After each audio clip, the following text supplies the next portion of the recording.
apply your word in our lives. Every day is an opportunity to display, Father, your life through us.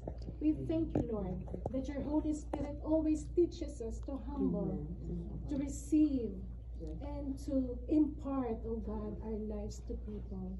Father, thank you. The life we have now is the greatest life. And Father, I pray that each and every one of us, Lord, will reach the potential that you want us to be, oh Father.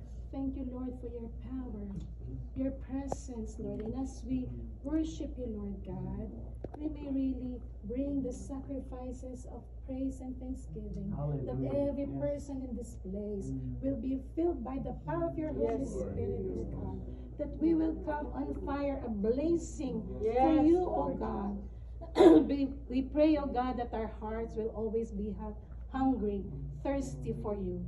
That our lives, that even though we are out from this physical church, Lord God, that we will always live the life of a servant. We will always live a life of a disciple of Jesus.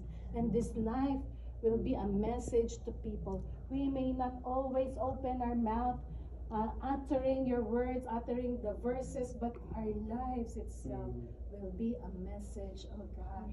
This is our ultimate desire, Lord God, to be like Jesus, to be like you, oh God. We thank you, Lord, for this wonderful day that we are with these wonderful people.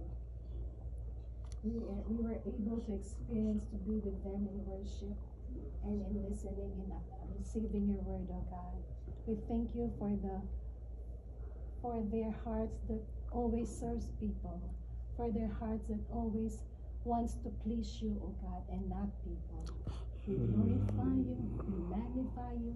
We are already blessed by your word that we will about to receive in your presence in this place. In Jesus' mighty name we pray. Amen. Amen.